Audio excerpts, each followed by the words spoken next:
So one question I get asked a lot is how to change a bladder and repair a leading edge bladder as well as the strut bladders on your DUOTONE kites. So I thought I'd use a little bit of time at home to show you guys how you go about repairing or changing a bladder on one of your DUOTONE kites. Let's do it.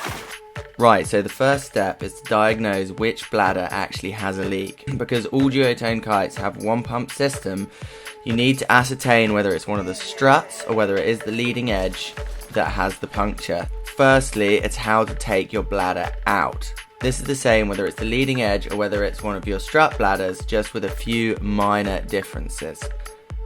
So the second step is to access the bladder itself. This is done on every strut or leading edge. Once you've done this and you've got access to the bladder, you want to loop one of your lines from your bar around the end of that bladder so that when you pull it through your kite, there will be a line attached to it that will make it easy for you to reinsert the bladder at the end of this job. You then want to move on to detaching your one pump system tubes along the leading edge of your kite so that the bladder and the valves are free to be removed. You do this by popping open the plastic clips that hold your one pump tubes in place to the valve. You then go to your access zip on the inside of your leading edge and undo it, giving you access to pull your bladder out of your kite. Make sure that you pop all of the valves back in through their own holes inside the kite itself, allowing you to pull the bladder completely through the leading edge of the kite and not getting caught on anything inside. And then you go ahead and pull your leading edge bladder back through and out of the access zip that is in the center of your leading edge. As you can see, the string will come through with the tip of your bladder, allowing an easy job when you come to refit the bladder itself. You repeat this procedure on both sides of the kite, clearing all of the valves and making sure the bladder comes out smoothly with strings attached on each tip.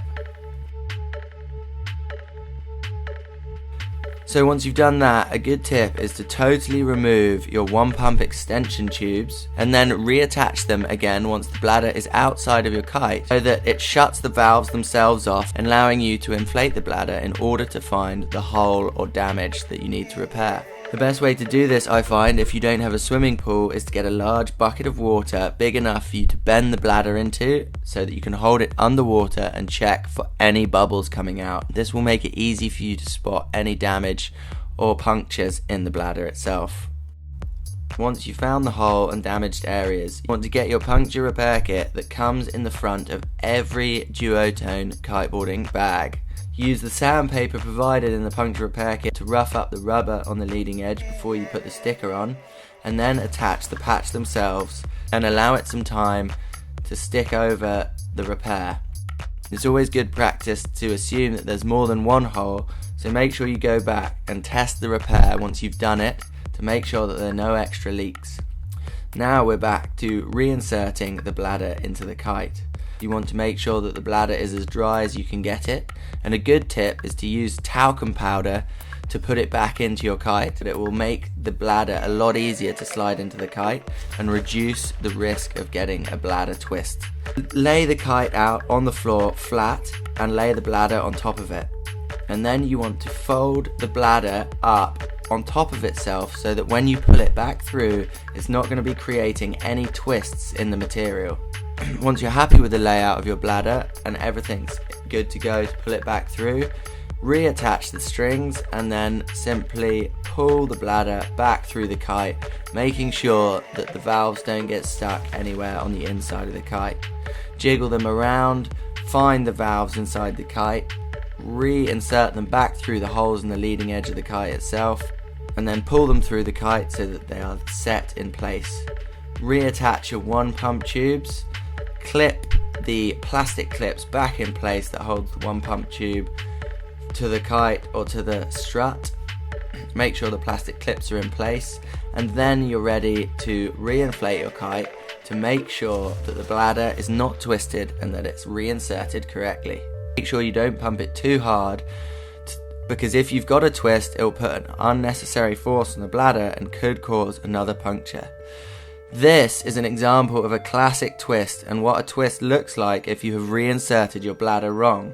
If you see this, do not attempt to inflate your kite hard, and you will have to go all the way back and take that end of the bladder out again and go through the reinserting process a second time. Once you're satisfied that the bladder is inserted correctly, then you can go ahead and reclose the tips of the kite, wrapping the bladder up in the material and poking the Velcro strip back up inside the tip of the leading edge bladder.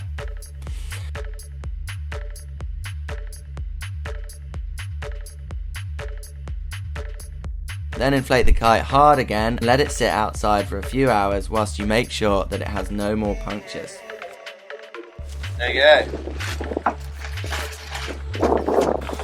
Right, off to the beach then. Session time.